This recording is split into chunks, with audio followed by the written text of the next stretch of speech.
Hello, welcome to the Tinker Cards video gallery. Today I'm going to share with you a card that I made for the STAMPlorations challenge block, and it's for the Stamps and Spring challenge. Now I've prepared here my base card.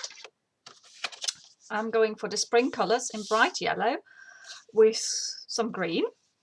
And this is going to be my card front, so I've cut this to size, and I'm now going to punch like this pretty border here.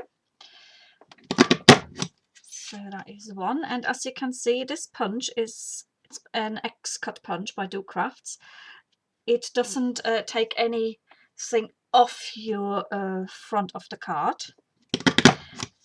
It just cuts it down to the size that you want it to anyway. So I find that sometimes quite nice, because then it makes it easier to calculate how you've got to cut, how large you've got to cut your piece of card. And when I'm going to put this on my front, as you can see, the not pink, I've been working with pink earlier today, and I'm actually wearing pink, yeah. The yellow dots are showing through, so that gives a really nice pretty finish at the bottom of what's going to be my card front. So let's put this out of the way. Now next I'm going to stamp my sentiment, and the sentiment is from the Vignette Tree Silhouette stamp set by STAMPlorations, and I got it here. So you got like 3 tree silhouettes and 3 sentiments. The one that's gone is on my block actually for stamping. And you might have noticed I've made cards with this one before, most noticeably, and the one that's probably most known is my Purple Trees one. So I'm just going to ink this up with black, and I don't want it to be absolutely jet black. So what I tend to do is I have like this little memento ink pad, which isn't very soggy anymore. It's been well used, and that actually gives a very nice finish to when I stamp sentiments. They're not too bold then. Right, so my sentiment says, "You're my ray of sunshine." And that goes at the bottom towards the left. That's it. Here you go. And then next I'm going to stamp my stems and my leaves.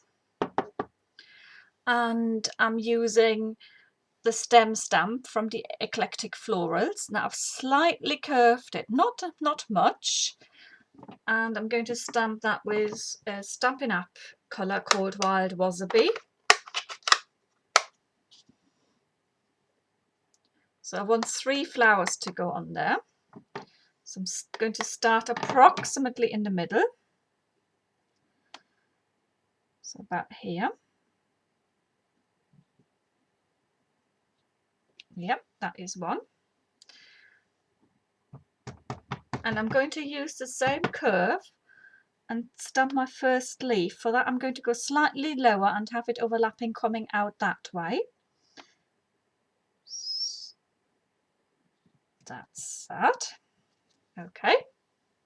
I'm going to stamp my second stem, which I'm going to put about here. And again, I'm going to do the same. I'm stamping the first leaf to go with that, going a little bit lower.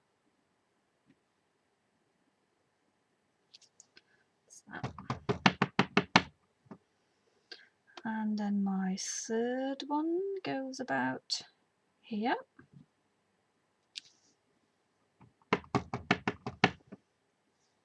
And again, I'm stamping my leaf like this. Right, so what I'm doing now is I'm just going to pick that up and curve it the other way on my block, like that. Yep. And then I continue stamping.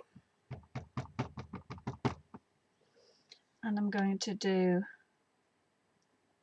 1,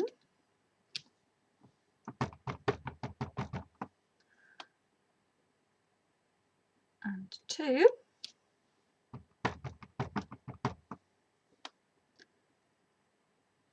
and 3. Right, so I'm going to put a ribbon across there, and then sort of that lifts it all up a bit again. So that's my stem, and I'm going to use a nice blossom shape now from the Eclectic Florals, and I'm going to stamp that in Daffodil Delight.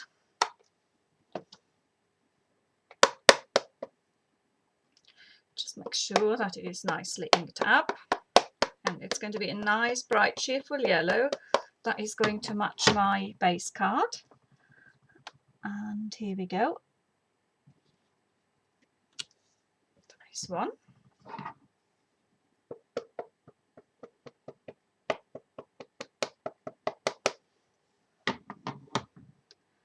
And 2,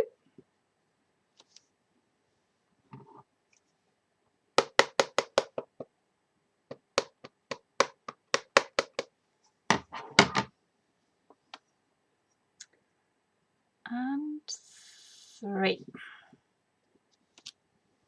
There we go. These are my blossoms,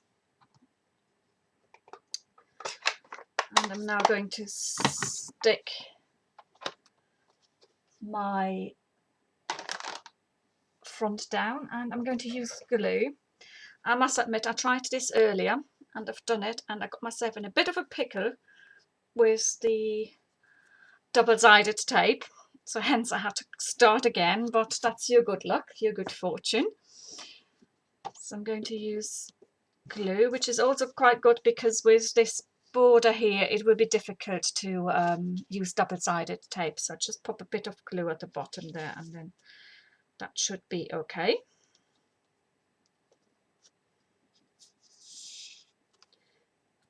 I should maybe store this upside down. Here we go now.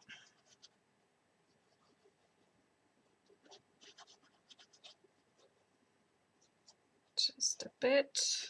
With glue you always need to be careful not to put too much on, because it can wet your card too much. But the good thing about glue is you actually can quite easily reposition and adjust your topper. So essentially for me it works better, more exact, as compared to using double-sided tape. So that's going to be my front.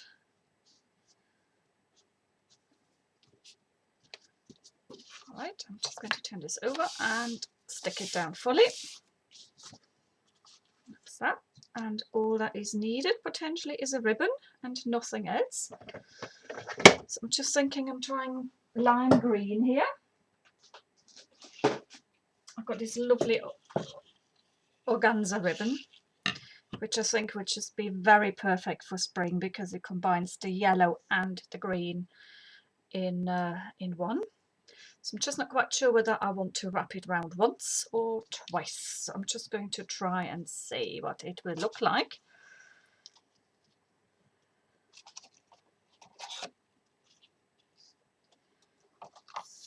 So if I do, yeah, I think I'll do it twice like that and have it slightly crossing over. I sort of like the effect that I'm getting from having ribbon cross over. I'm just going to slightly center it a bit more because I've got too much on one side.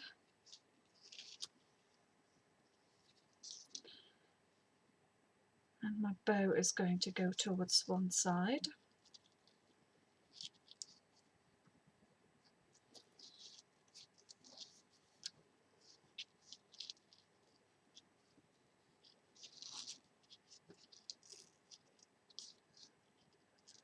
Right.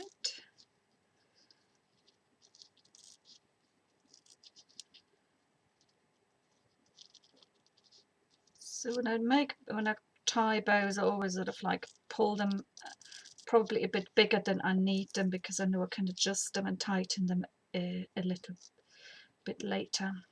So I don't want the bow to be massively big, So just a nice little one. Something like that. And I'm going to get my scissors now. And I'm just going to cut one and cut two. Right, I might have to cut one again a bit more, but that's not a problem.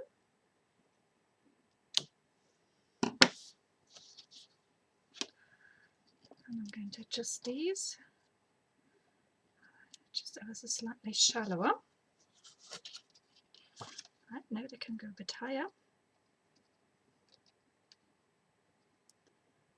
That's that. And I'd say that's my card finished. You're my ray of sunshine.